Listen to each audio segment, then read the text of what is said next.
débuter cette réunion du Congrès, et je donne la parole à Madame Olivia Fortin, adjointe au maire de Marseille, en charge de la modernisation de l'action publique, pour son mot d'accueil au nom de cette magnifique commune qui nous reçoit, ville qui nous reçoit aujourd'hui. Alors, avant que vous n'interveniez, Madame l'adjointe, je voudrais vous remercier de l'appui que nous avons eu de vos services, tant au Pharo qu'à l'Office de tourisme, un appui qui nous a été tout à fait utile pour l'organisation de ce congrès. Merci. Avec plaisir. Bonjour à toutes et tous. Merci beaucoup, cher Michel. Je suis très heureuse de vous accueillir ici, au nom de Benoît Payan, le maire de Marseille, et d'être à vos côtés, aux côtés de M. Christiani et de M. Herriard, et d'ouvrir ce congrès national des centres, de la Fédération nationale des centres de gestion. Je me réjouis évidemment que vous ayez choisi Marseille pour ce bel événement, et je dois vous dire que la thématique de votre congrès, qui est donc appréhender la gestion des ressources humaines dans les collectivités territoriales dans un contexte de transition et de réforme, eh bien cette thématique, elle colle pas mal avec ce que nous entreprenons depuis 2 ans à la ville de Marseille, et je vais vous en dire, si vous le voulez bien, quelques mots. Personnellement, moi, je suis élue depuis 2 ans seulement. C'est une nouvelle expérience pour moi, et l'engagement politique n'était absolument pas inscrit naturellement dans mon parcours, puisque, pour tout vous dire, j'étais avant la responsable d'une entreprise de production d'événements. Donc la première fois que je suis venue ici, c'était avec Tom Cruise en 2005. Salut aux équipes techniques du Pharo. Mais donc évidemment, c'est pas du tout naturel d'arriver dans ces responsabilités. Le métier qui était le mien avant, concrètement, c'était de faire que les choses existent, qu'un événement se produise dans les meilleures conditions possibles, dans le respect de l'objectif fixé, du budget et du calendrier, et dans le respect des femmes et des hommes qui le conduisent aussi, évidemment. Et donc, quand je me suis intéressée à la chose publique, la première chose que j'ai faite, c'est que je me suis engagée dans un parcours d'études. J'ai repris le chemin de l'école pour me familiariser avec le fonctionnement des collectivités territoriales, et ça m'a donné l'occasion d'aller faire un stage d'immersion, un stage découverte au secrétariat général de la ville de Paris. Et c'est cette expérience-là qui a forgé chez moi la condition qui est la mienne, celle avec laquelle je me suis engagée dans la bataille des municipales. Je suis convaincue aujourd'hui que c'est seulement si nous rendons à nos agents leur capacité d'agir qu'on pourra mener les politiques publiques que nous avons la responsabilité de délivrer à nos habitants. Et donc, pour tout vous dire, depuis ma prise de responsabilité dans cette délégation qui concerne au premier plan les ressources humaines, le dialogue social, le fonctionnement de notre action publique, sa modernisation, eh bien, je veux dire que cette intuition, elle n'est plus que confirmée au quotidien. Parce que dans ce domaine, nos enjeux à Marseille sont immenses. C'est pour réparer certains fondamentaux qui doivent cimenter une ville que nous avons été élus, pour permettre à nos enfants d'apprendre dans des écoles dignes, pour réparer les nombreuses inégalités qui ont trop longtemps perduré, pour que l'accès à la culture ne soit pas qu'un vain mot, et pour qu'on puisse également se déplacer à Marseille, parce que ça peut être pratique pour aller travailler. Et tout ça, c'est un combat de chaque jour. J'irais même jusqu'à vous dire qu'ici, que nos enfants apprennent à nager n'est pas une évidence. Mais c'est aussi pour faire face à des enjeux tout à fait modernes de transition écologique ou encore aux besoins de renouveau démocratique que nous avons été élus. Et évidemment, les politiques publiques que nous menons avec le Printemps marseillais ne sont pas les mêmes que celles qui étaient portées par nos prédécesseurs. Et donc, dans de nombreux domaines, nous devons réarmer notre collectivité. On a trop souvent parlé de Marseille pour ses faits divers. La réalité des habitants, elle est extrêmement difficile. Des bibliothèques fermées, des piscines à l'abandon, des écoles dans un état d'insalubrité que personne ne peut imaginer. Alors nous devons mettre notre administration en condition d'améliorer la qualité des services rendus à l'ensemble des Marseillaises et des Marseillais sur tout le territoire. Je ne sais pas si vous l'avez en tête, puisque vous venez des 4 coins de la France de nos territoires d'outre-mer, si j'ai bien compris. Mais à l'intérieur de la ville de Marseille, on peut faire tenir Paris et Lyon. C'est une ville qui est extrêmement grande. Et donc, nous, de pouvoir livrer du service public sur l'ensemble de notre territoire, c'est une de nos priorités. Et donc, pour pouvoir y arriver, on doit opérer une transformation de notre collectivité. Et cette transformation, celle que nous opérons en ce moment avec le maire et avec notre directeur général des services, Didier Austré, que vous connaissez bien, c'est probablement le plus gros plan de transformation qu'une administration de cette taille ait connu sur un temps aussi court. Et cette transformation, elle se construit pas à pas, en opérant une refonte globale de notre fonctionnement. Et si vous voulez bien, je vais vous en dire quelques mots. Vous allez voir, d'entre ce qu'on fait et ce que vous faites tous et chacun là où vous êtes, il y a évidemment des passerelles. Mon premier plan de travail, c'est évidemment la conformité. Vous le voyez dans les médias, trop souvent on brocarde la ville de Marseille pour des manques à la conformité. Et ça crée chez nos agents, évidemment, une perte de la fierté. Alors on se doit de réparer évidemment tout ce qui ne fonctionne pas en termes de conformité, mais ça a un impact également sur la qualité, sur l'engagement de nos agents. On a des agents à la ville de Marseille qui n'osent même plus dire qu'ils y travaillent. Alors que je pense que vous le partagez avec moi, c'est le plus beau métier du monde de pouvoir livrer du service public à nos habitants. Donc réparer cette conformité, c'est une de nos priorités majeures. On est évidemment intervenu dans ce domaine. Ça passe par des recrutements, ça passe par de la formation. On a adopté au conseil municipal de février la première charte de déontologie de la ville de Marseille, celle des agents et celle des élus. Et c'est hyper important parce que notre fonction publique est composé à 80% d'agents de la catégorie C. Quand on est agent de catégorie C, comment est-ce qu'on sait ce qu'on a le droit de faire ou pas quand on n'a pas le référentiel pour le savoir? Donc ça, c'est une anecdote, cette charte de déontologie, mais vous allez voir, j'en ai d'autres. Et je me permets de revenir quelques instants sur ce sentiment de fierté parce qu'il faut que vous compreniez qu'en arrivant à la ville de Marseille, on n'a pas non plus ni de direction ni de service qui s'occupe de communication interne. Comment est-ce que vous voulez faire passer le projet municipal, ce qui donne du sens à l'action au quotidien des agents, quand la moitié des agents n'ont pas d'adresse email ?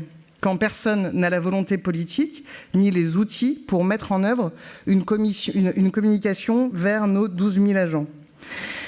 Enfin, pour finir, je dois vous dire que pour la première fois depuis très longtemps dans l'histoire de Marseille, je vais remettre dans quelques jours des médailles à nos agents pour les féliciter pour leur engagement. Et je suis ravie qu'on puisse, comme beaucoup de villes de France, s'inscrire dans cette action. Alors après la conformité dont je vous ai parlé, je voudrais parler du rétablissement de l'équité. Parce que dans tous les domaines, et peut-être de façon accrue par rapport à d'autres collectivités, à Marseille, nous avons beaucoup de marge de manœuvre pour améliorer les choses. D'abord dans le déroulement des carrières de nos agents sur les aspects du recrutement, de promotion, de la mobilité et même de la discipline. Il y a pendant beaucoup trop longtemps existé un sentiment d'injustice. Parce qu'on ne serait pas membre du bon syndicat, parce qu'on n'aurait pas les bonnes grâces de telle ou telle personne, on n'aurait pas accès à tel ou tel poste. C'est des choses, nous, auxquelles nous tenons absolument à mettre un terme, parce que je crois profondément que notre collectivité, par la diversité de ses métiers, elle peut permettre à chacune et à chacun de nos agents d'avoir un parcours de carrière stimulant, engageant, respectueux de ses compétences et de ses appétences. Et pour cela, nous travaillons évidemment dans de nombreuses directions, en faisant évoluer par exemple les lignes directrices de gestion. On est en train de faire une campagne de rattrapage des oubliés des 20 dernières campagnes de promotion. On transforme les cadres de nos entretiens annuels pour les rendre utiles, efficaces, efficients et que ça puisse permettre à nos agents d'avoir un bon déroulement de carrière. On outille nos managers qui sont trop peu nombreux dans notre collectivité. On discutait tout à l'heure par exemple de la direction de l'éducation. Notre direction de l'éducation, elle gère 4000 agents pour les écoles. Et à notre arrivée, cette direction de l'éducation, ces 4000 agents sont pilotés par 4 agents de catégorie A. Et donc, pour la première fois cette année, la rentrée des classes s'effectuera dans des conditions différentes. Je salue l'arrivée de Didier Austré, dont je parlais il y a un instant. Mais donc, concernant l'équité, en tant que représentante de la ville de Marseille, je ne peux pas ne pas vous parler de dialogue social parce que j'imagine que vous voyez souvent dans les médias des articles qui ont trait à ce sujet.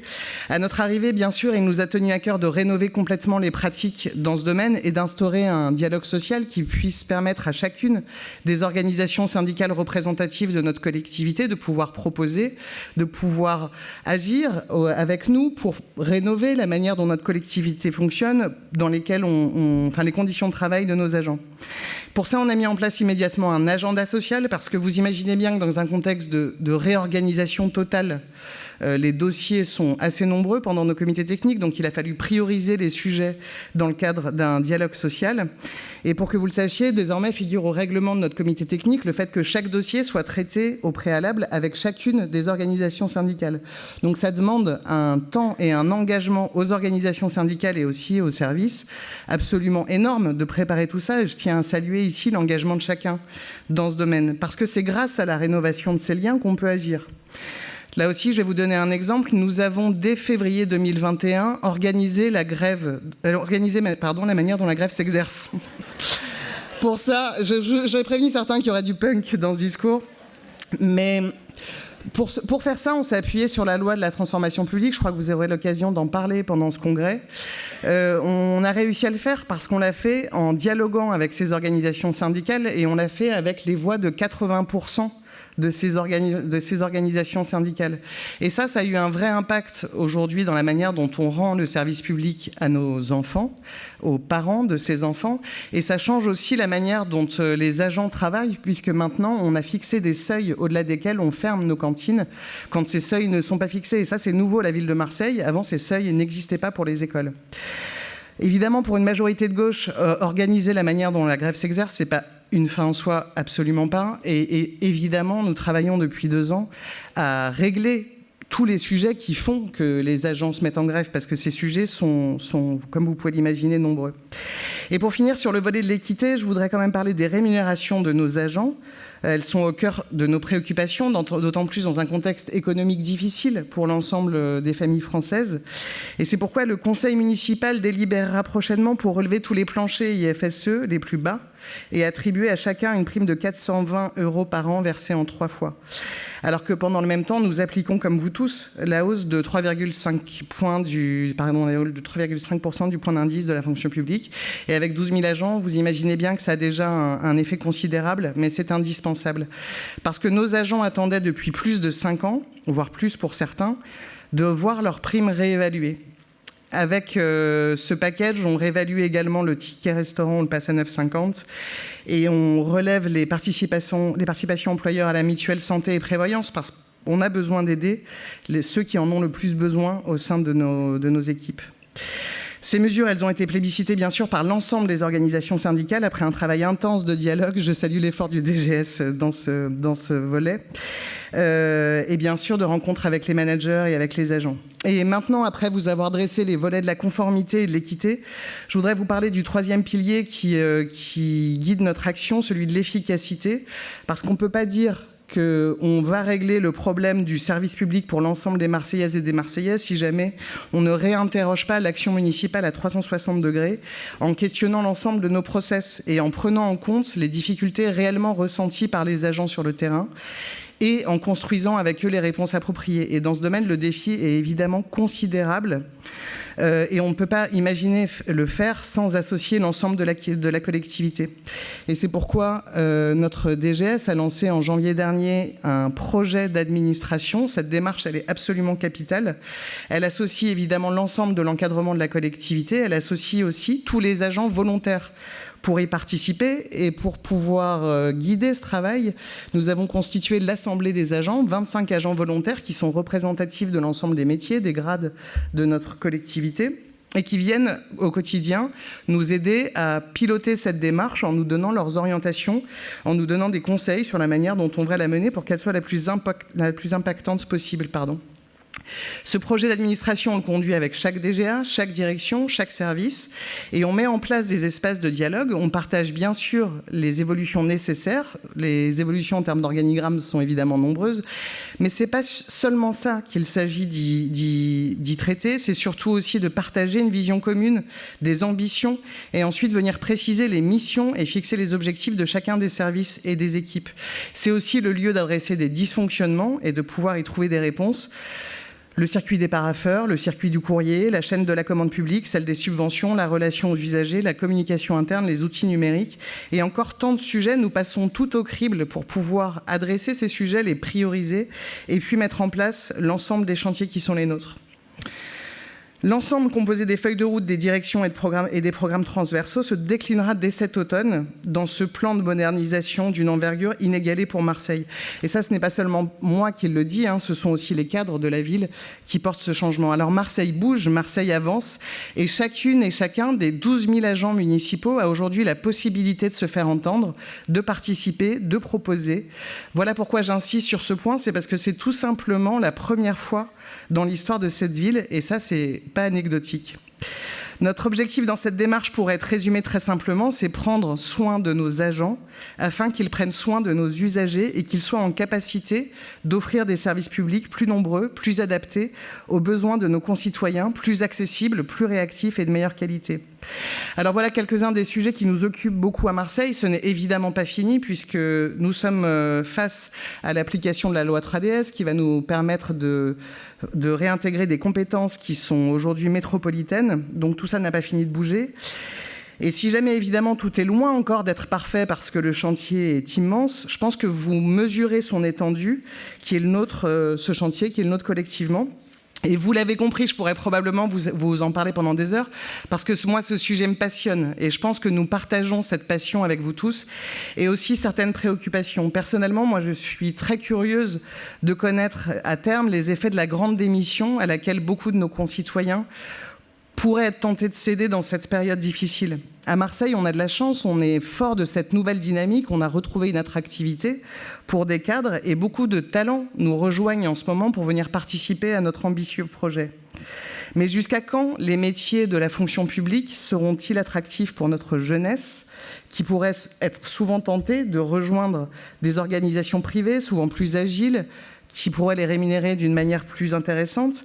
Et je pense que c'est collectivement que nous devons agir pour renforcer l'image de la fonction publique territoriale, celle d'une fonction publique moderne, soucieuse des enjeux écologiques, je pense que c'est capital, bien traitante pour ses agents et qui permettent à chacun d'avoir un parcours riche et épanoui, qui permettent de proposer ses idées, ses solutions sans que la chaîne hiérarchique y mette des obstacles, qui permettent d'accueillir des profils différents, hybrides, des moutons à 5 pattes, qui viennent enrichir notre action publique au quotidien. Et nous avons à Marseille quelques idées dans ce domaine, et vous aurez demain matin, je crois, Aude Fournier, notre directrice générale adjointe en charge de la transformation de nos pratiques, qui viendra intervenir dans notre table ronde et qui vous parlera de quelle façon on s'est saisi du sujet de la marque employeur. C'est pour nous capital dans le grand mercato de la fonction publique territoriale. Nous avons besoin d'être bien placés et on s'en préoccupe. On a la chance de pouvoir travailler avec le CDG 13, évidemment. Nos coopérations sont nombreuses et nos liens ne font que se renforcer. On va bientôt déjeuner d'ailleurs. Je profite d'être ici pour vous donner quelques exemples des axes sur lesquels nous avons des ambitions fortes et avec lesquels nous avançons ensemble en partenariat. En premier lieu, le recrutement, je vous en parlais. Pour consolider l'action municipale, sécuriser et développer les services publics auxquels les Marseillais et les Marseillaises ont droit, le Conseil municipal a approuvé récemment la création de 350 postes et le remplacement de 600 postes qui avaient été laissés vacants dans des domaines très importants, ceux qui créent du lien, les bibliothèques, les musées, etc. etc. C'est 1 millier de fameuses déclarations de vacances d'emploi que nous transmettrons au CDG ces jours-ci. Alors j'en profite pour avouer ici, avant que vous me taquiniez sur le sujet, que la ville a encore des milliers de DVE non clôturés. Et je prends l'engagement ici que la constitution du prochain tableau des emplois que la ville va voir pour la première fois de son histoire d'ici la fin de l'année nous permettra de faire un grand nettoyage de printemps.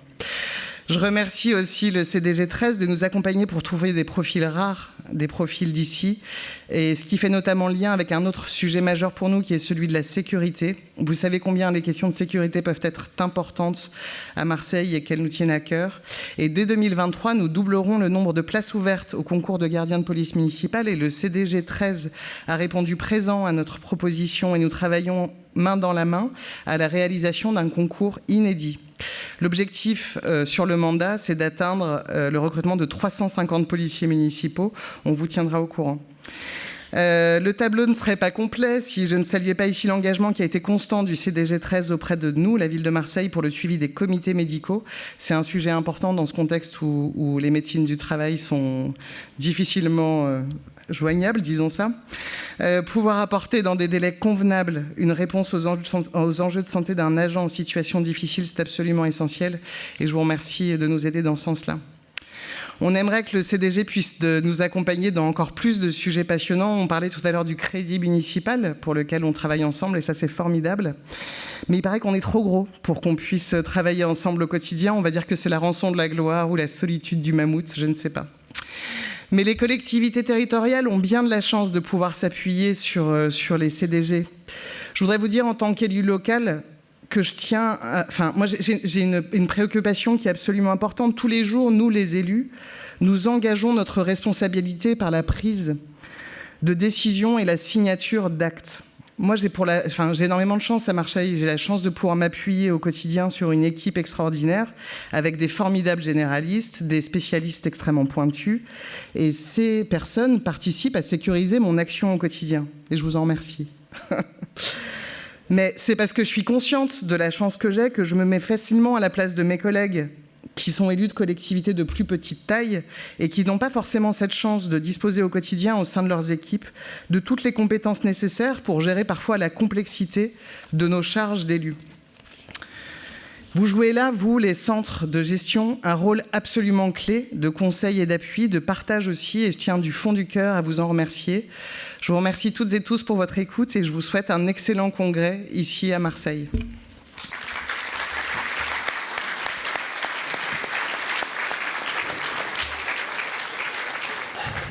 Bon, merci beaucoup, madame.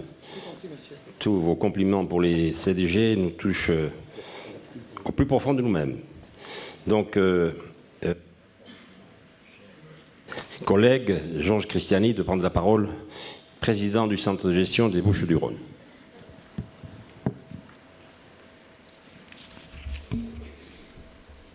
Cher président Michel Iriart, je t'appelle Michel, je t'appelle rarement Iriart. Merci d'avoir choisi Marseille. Merci d'avoir choisi Marseille, la région et le département, dans cette magnifique ville olympienne de Marseille, dirigée par Benoît Payan et magistralement bien représentée aujourd'hui par Olivia Fortin.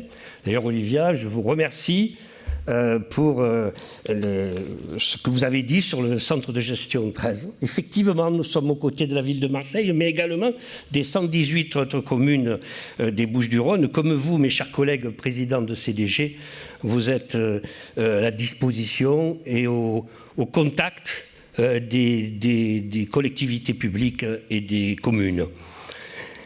Chers présidents des centres de gestion, mesdames, messieurs les élus locaux, mesdames, messieurs les maires, mesdames et messieurs les directeurs, je tiens à vous remercier de votre présence à ce congrès de la Fédération nationale des centres de gestion. Et Marseille, vous avez fait un bon choix. Vous avez fait un très bon choix. Comme dans cette brillante région sud, Provence-Alpes-Côte d'Azur, présidée par Renaud Muselier, que j'ai l'honneur de représenter aujourd'hui, avec Pierre-Paul Léonelli qui est dans la salle, et dans ce beau département des Bouches-du-Rhône, présidé par Martine Vassal. On est en Provence. C'est presque aussi bien qu'en Pays Basque. C'est ce que tu m'as dit, Michel. Mais ici et en Pays Basque, on sait vous recevoir en vrais amis et sans aucun artifice. Donc profitez-en. Je salue nos collègues des départements d'outre-mer et je ne doute pas qu'un tel cadre contribuera à la pleine réussite de notre rendez-vous triennal, toujours très attendu. En tant que maire et employé territorial, je ne peux que témoigner de l'importance des centres de gestion dans le quotidien d'une mairie, comme l'a dit tout à l'heure Madame l'adjointe Olivia Fortin. Ils offrent des services indispensables aux collectivités dans le domaine de l'emploi, de la carrière des agents, ainsi que dans la santé ou la sécurité au travail. En tant que responsable du centre de gestion des Bouches-du-Rhône, qui a l'honneur d'être le centre coordinateur de la région Sud Provence-Alpes-Côte d'Azur, je salue l'excellence de ces établissements publics locaux administratifs qui, du haut de leurs 38 années d'existence, sont des partenaires indispensables à la gestion publique communale. Et ici, à Marseille, nous sommes dans la ville qui a été dirigée par Gaston Defferre, qui, je vous le rappelle, est le créateur des centres de gestion.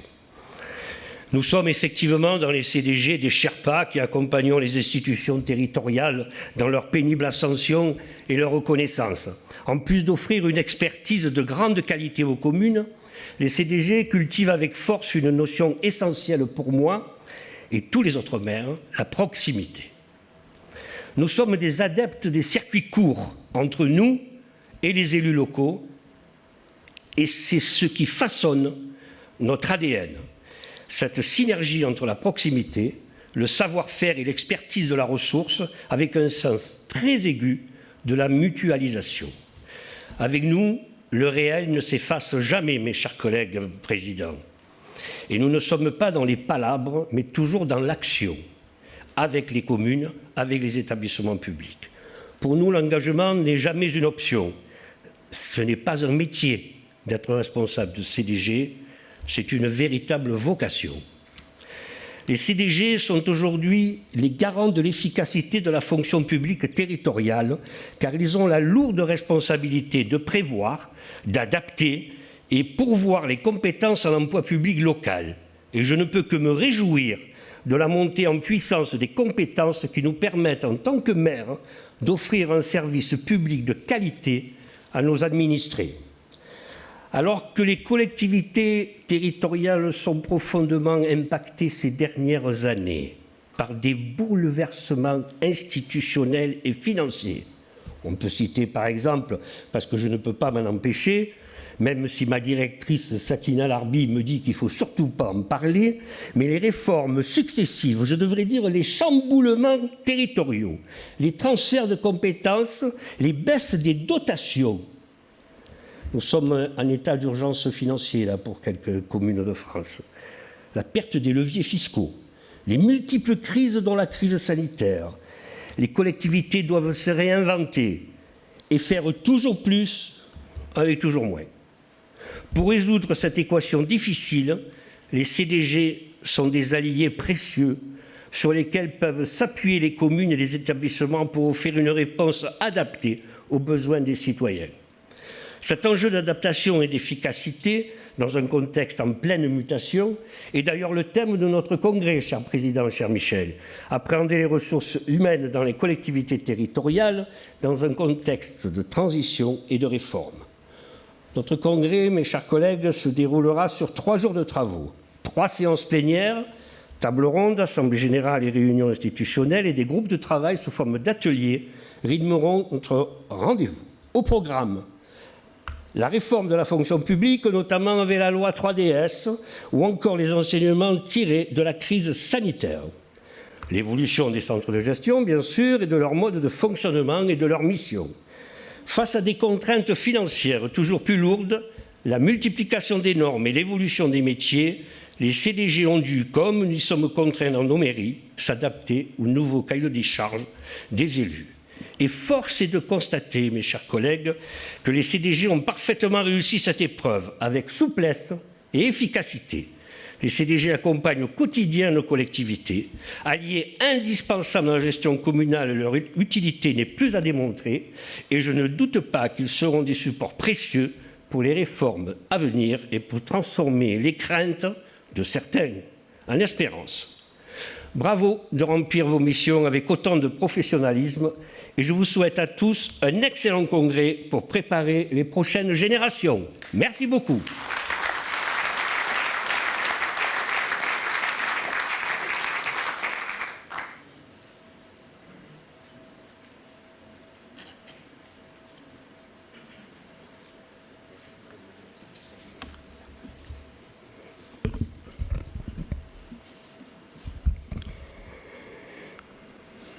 Madame l'adjointe au maire de Marseille,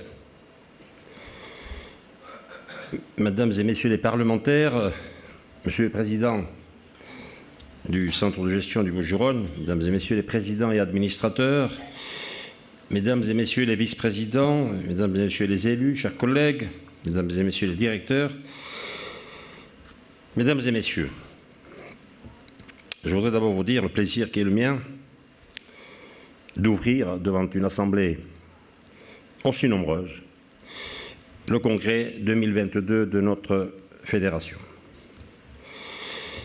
Je veux remercier Georges Cristiani pour son accueil dans ce beau département des Bouches-du-Rhône que nous aurons plaisir donc à découvrir ensemble au cours de ces 3 jours.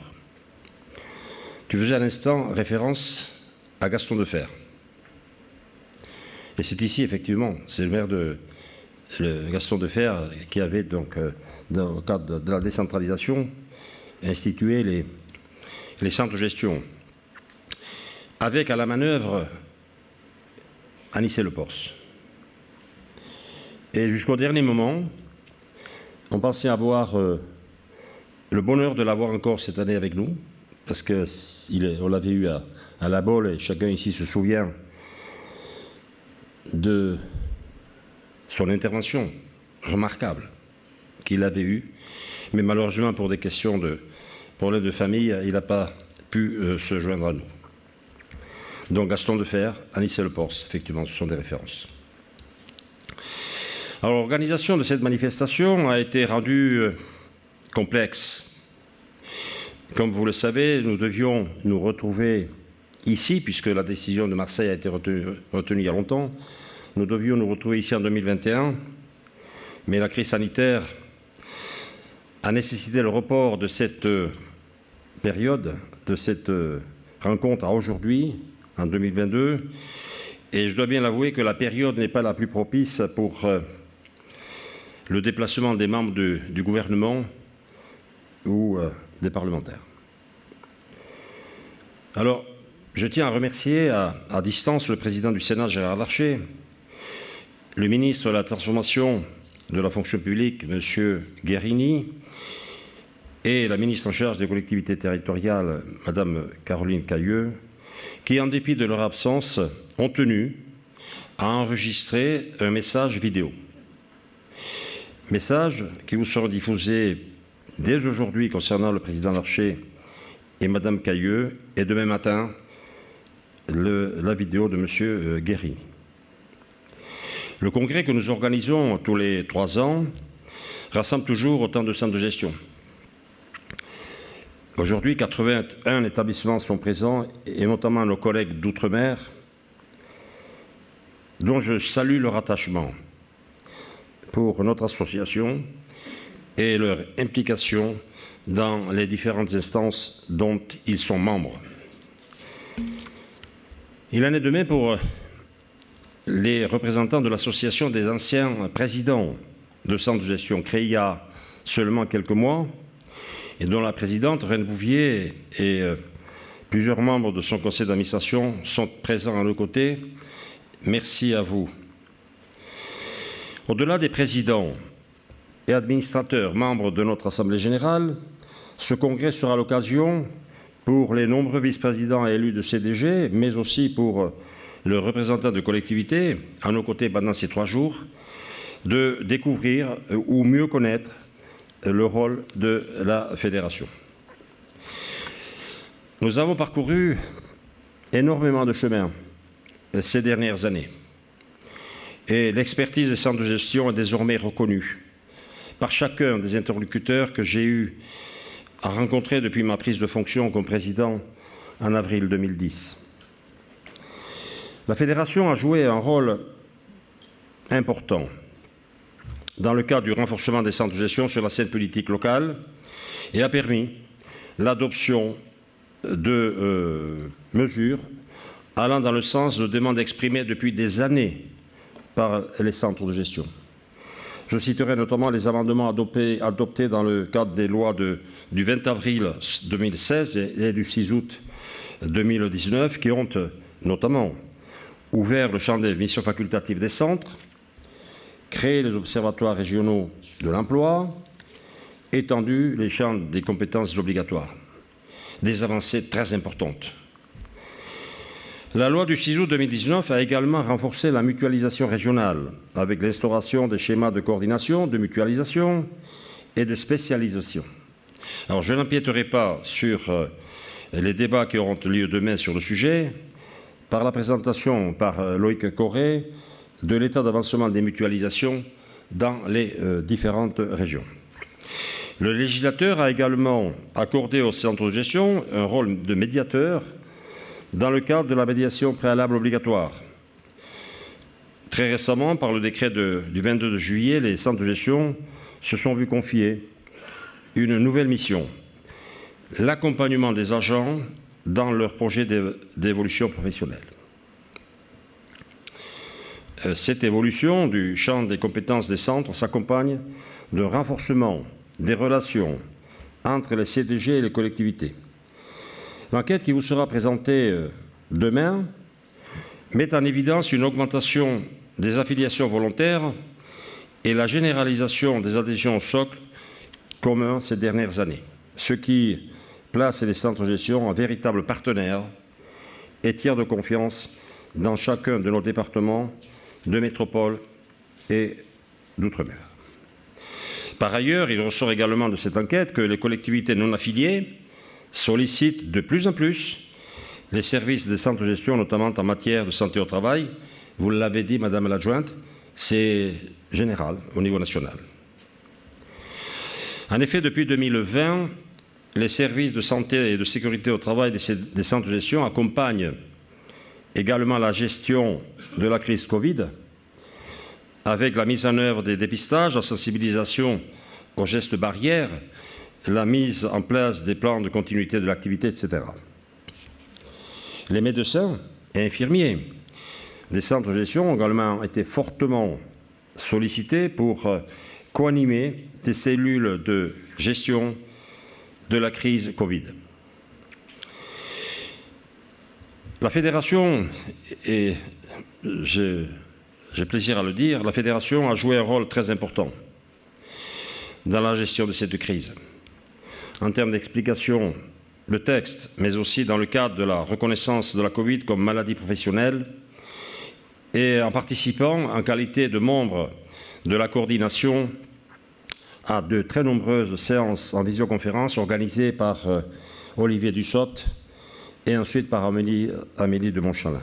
Il m'a été agréable, je dois bien le dire, d'entendre dire ces deux ministres que je viens de citer que le rôle de la Fédération avait été important dans la détermination des décisions à prendre et dans leur diffusion sur l'ensemble du territoire par l'intermédiaire des centres de gestion.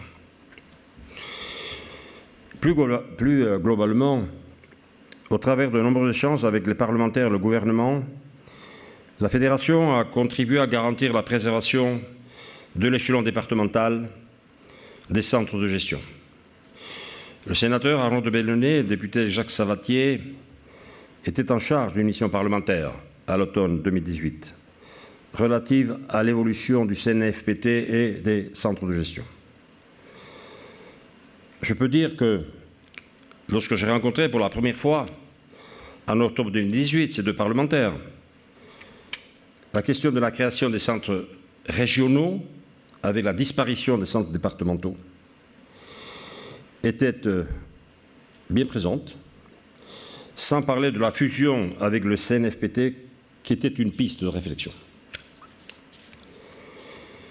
Nous avons tenu bon, tous ensemble, et je crois que le résultat est très, très favorable au centre de gestion. Alors, je parle d'une période un peu ancienne, sauf que pendant 2 ans, nous avons tous dû mettre un peu la clé sous la porte.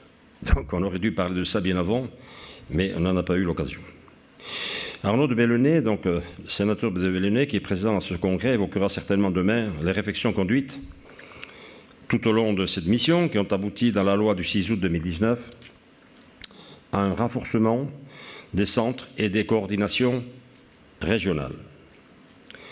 Nos débats demain porteront sur la mise en œuvre de la loi du 6 août 2019, dont les travaux préalables ont débuté avec ce rapport parlementaire notamment. Les débats ont coïncidé avec l'instauration de la coordination des employeurs territoriaux dont notre fédération est un membre actif. Les discussions menées au sein de cette coordination, et je salue la présence ici de plusieurs de ses représentants à nos côtés lors du congrès, ces discussions ont été particulièrement importantes pour la gestion des ressources humaines dans nos collectivités. Par exemple, la coordination a permis l'adoption de nombreux amendements au Parlement lors des débats sur la loi sur la transformation de la fonction publique et plus récemment, l'instauration de garanties obligatoires en matière de protection sociale complémentaire. Sur ce dossier de la protection sociale complémentaire, les membres de la coordination, nous avons signé avec l'ensemble des organisations syndicales représentées au Conseil supérieur de la fonction publique territoriale, un accord de méthode en juillet dernier. Cet accord permettra de poser des propositions venant encadrer les pratiques contractuelles et les différents régimes de participation. Ce travail collaboratif entre employeurs et organisations syndicales, et je me plais à le souligner, constitue une démarche inédite dans la fonction publique. La réforme de la protection sociale complémentaire, qui introduit l'obligation de participation des employeurs publics, représente l'opportunité d'une avancée sociale significative au bénéfice des agents de la fonction publique territoriale et notamment ceux des petites collectivités, parce que dans toutes les communes, il n'y a pas 10 000 agents, ma chère adjointe. 10 000, 12 000. Il y a beaucoup de communes, il y en a beaucoup moins. Et donc, c'est justement la difficulté, c'est que dans les plus petites communes, les agents n'ont pas les mêmes avantages que dans les grosses communes. Donc là aussi, c'est une certaine inégalité de traitement pour ces agents des collectivités de petite taille. Cette réforme favorise les conditions de travail des agents, le maintien de leur niveau de vie et de leur santé. Elle constitue également un élément d'attractivité de l'engagement pour le service public. Et tous les leviers doivent être envisagés pour renforcer l'attractivité de nos territoires et l'attrait de nos collectivités, principalement auprès des jeunes.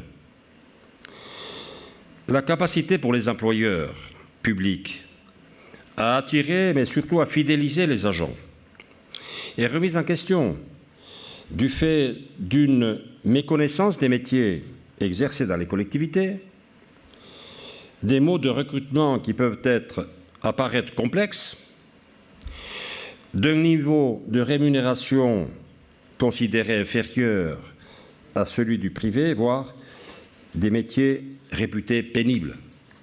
Et tout ceci, effectivement, constitue un frein de l'entrée des agents dans les collectivités locales.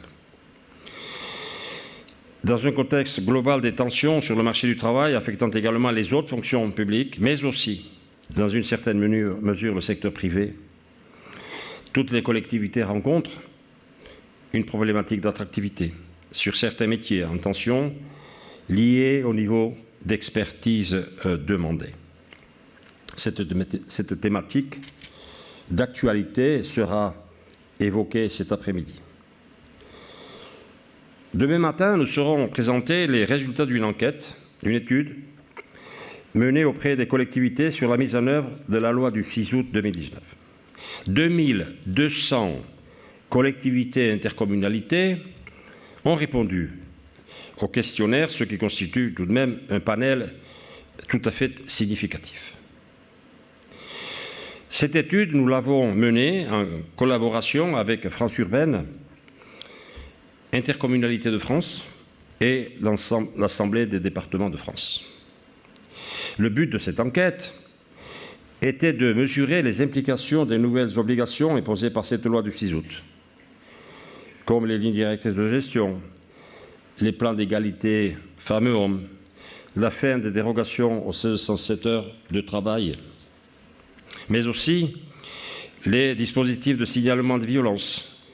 L'intérêt était porté sur les nouveaux outils de GRH et les expérimentations comme les contrats de projet, les ruptures conventionnelles, la titularisation d'apprentis en situation de handicap, les accords négociés. Donc tout un panel de questionnements destinés à enrichir les pratiques. Les derniers textes d'application, comme ceux relatifs à la protection sociale complémentaire, au reclassement à la médecine, aux instances médicales, ont été publiés en 2022. La thématique retenue par notre congrès, appréhender la gestion des ressources humaines dans un contexte de transition et de réforme, nous permettra aussi d'évoquer des thématiques d'actualité comme les transitions énergétiques, écologiques, démographiques, numériques. La transition écologique et énergétique est porteuse d'enjeux en matière de gestion des ressources humaines.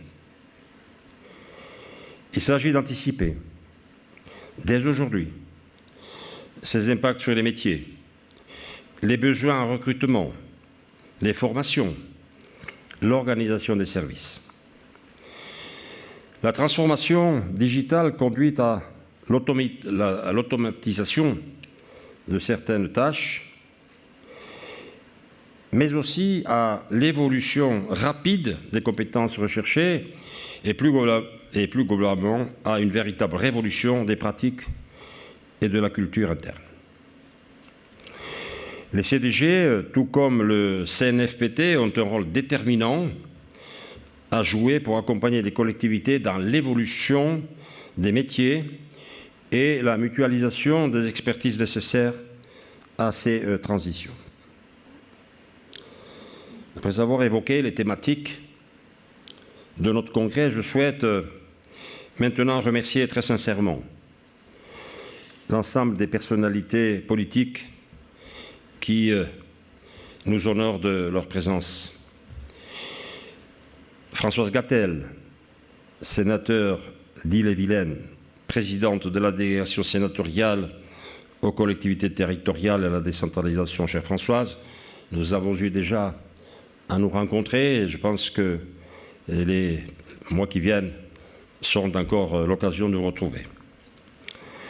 Arnaud de Bellonnet, sénateur de Seine-et-Marne, Muriel Fabre, qui est donc secrétaire général de l'Association des maires de France, François Deluga, président du CNFPT, Emmanuelle Rousset, qui est vice-présidente de Rennes Métropole, Hervé Cherubini, membre du Conseil d'orientation de l'intercommunalité de France, Igor Semo, premier vice-président de l'Association des petites villes de France, Richard Tourisseau, le président de la CNRACL, Christophe Jacobi, président de l'IRCANTECT, Françoise Descancronier, présidente du FIPHFP, Édouard Jossa, président de l'UGAP, le lieutenant-colonel Frédéric Ponce de France Mobilité, avec qui nous avons signé une convention, et vous parliez tout à l'heure de recrutement de policiers municipaux. Je pense que là, au niveau de France Mobilité, il y a sans doute un vivier qu'il faut peut-être utiliser. Et puis Didier Austrat. Didier Austrat, le DGS de cette grande et magnifique ville de Marseille, que j'ai eu la chance de côtoyer du temps où il était DGA de l'Association des maires de France. On ne vous a pas oublié, mon cher Didier. Je souhaite aussi assurer de ma gratitude les élus et les directeurs de centres de gestion, mais également nos partenaires institutionnels, pour leur présence, afin d'échanger sur nos visions de l'avenir des collectivités, mais également pour définir des axes de réforme et d'évolution de la fonction publique territoriale. C'est tous ensemble, en partageant nos savoirs, nos expériences, que nous rendrons plus forte et plus attrayante la fonction publique territoriale. Juste après ces allocutions d'ouverture, nous inaugurerons le salon des exposants. Je tiens à souligner l'intérêt suscité par notre congrès auprès de nos partenaires. 43 stands sont installés et vous permettront d'aller à la rencontre du secteur public et secteur privé œuvrant dans l'accompagnement des collectivités et des agents des collectivités. Je les remercie très sincèrement pour leur appui dans l'organisation de cette manifestation et j'espère que les contacts noués pendant ces 3 jours seront suivis d'effet pour eux. Vous trouverez la liste d'ailleurs de l'ensemble de nos partenaires ainsi que l'emplacement de leur stand à l'accueil sur les kakémonos de Seine et dans la brochure qui vous a été remise avec votre mallette.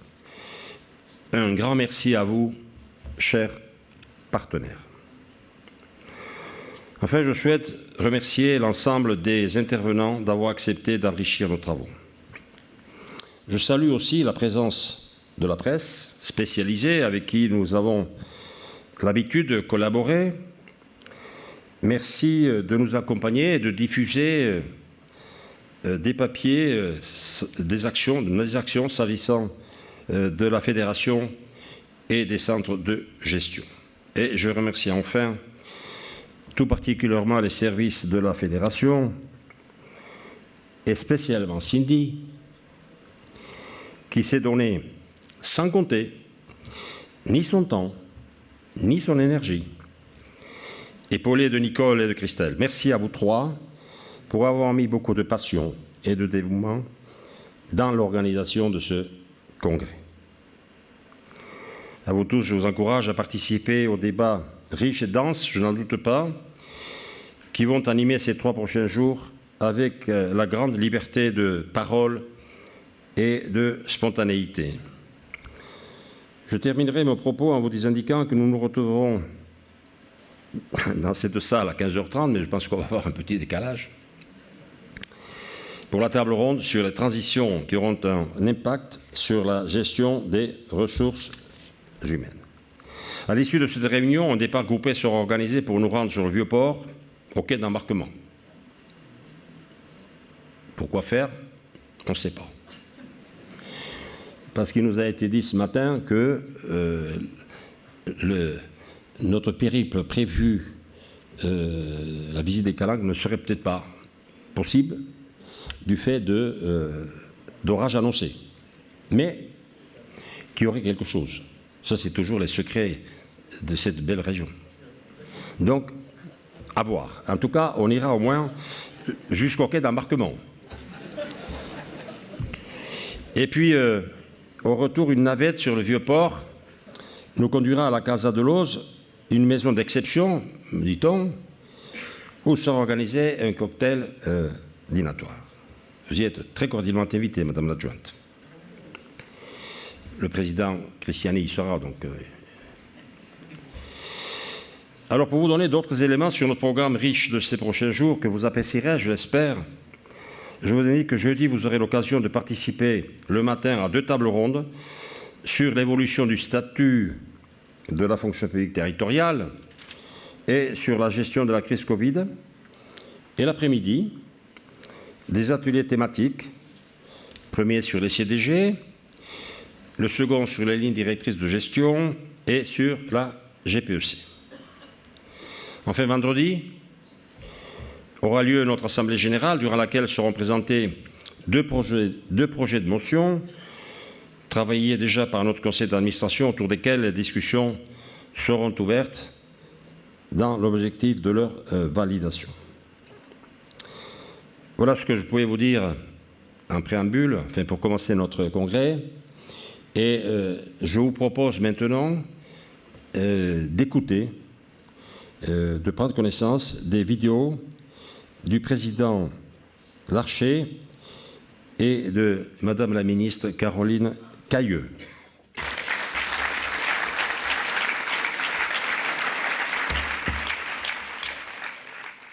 Monsieur le Président de la Fédération nationale des centres de gestion, cher Michel Iriart, Monsieur le maire de Marseille, cher Benoît Payan, Mesdames et Messieurs les présidents, présidentes, directeurs et directrices des centres de gestion départementaux, mes chers collègues, Mesdames et Messieurs, mon agenda ne me permet pas d'être à vos côtés dans ce superbe cadre du Palais du Pharaon. Je le regrette, mais j'ai souhaité vous témoigner par ce message de tout mon intérêt pour les travaux que vous allez conduire. 3 journées de réflexion autour des enjeux propres à la gestion des ressources humaines au sein des collectivités territoriales. Dans un contexte de transition et de réforme, je reprends vos propres mots. Au-delà des sujets les plus immédiats, les leçons à tirer de la crise sanitaire et la préservation des ressources des collectivités locales face à l'inflation, les défis que nous avons à relever collectivement sont nombreux. Sont d'abord les défis liés à la démographie.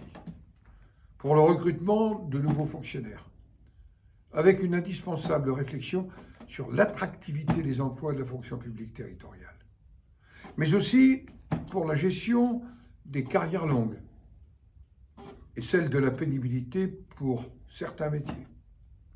Ce sont ensuite les défis liés à la transition numérique, qui obligent les acteurs publics locaux à rechercher le meilleur équilibre entre le digital, les services en ligne, et le maintien d'un accompagnement humain. Ce sont enfin, et de manière plus générale, les défis liés à la transition écologique. Ils appellent des compétences nouvelles, avec les enjeux de formation qui en découlent. La question de l'ingénierie, nous le savons, est cruciale pour nos communes et nos intercommunalités, notamment les plus petites. Et la meilleure réponse est celle de la coopération entre les différents niveaux de collectivité.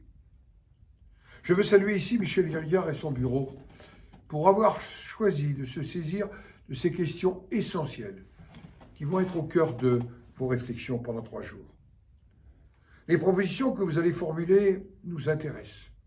Le Sénat, vous le savez, est la Chambre des collectivités. Il sera présent durant votre congrès. Sénateur de Seine-et-Marne, notre collègue Arnaud de Belenet vous présentera les recommandations de son rapport co-signé avec le député Jacques Savatier. Rapport sur la formation et la gestion des carrières des agents des collectivités locales. Françoise Gatel, la présidente de notre délégation aux collectivités territoriales et à la décentralisation, évoquera les travaux les plus récents de la délégation relatifs à la transition numérique et aux impératifs de cybersécurité. La délégation lance également dans les prochains jours une réflexion sur l'attractivité de la fonction publique territoriale, avec une attention particulière pour la difficulté à recruter les secrétaires de mairie. Je sais que de nombreuses petites communes sont concernées. Notre Assemblée sera naturellement attentive aux propositions que vous formulerez pour mieux accompagner les évolutions nécessaires de la fonction publique territoriale, pour mieux faire évoluer également le cadre d'intervention de vos centres de gestion. Parce que elles seront, ces propositions, le reflet de toute la diversité de nos territoires, au titre de l'ensemble des départements que vous représentez aujourd'hui. Les propositions issues de vos travaux doivent nous guider vers une plus grande différenciation territoriale, nous guider vers plus de marge de manœuvre donnée aux élus locaux dans l'exercice de leurs compétences. Alors je souhaite une pleine réussite pour ce congrès, pour vos travaux, pour vos échanges qui seront enrichis à l'aune des expériences vécues ces derniers mois. Notre conviction est que la France a besoin de l'énergie de ses territoires, de leur capacité à innover et de toujours plus de liberté locale. Très bon congrès. Merci.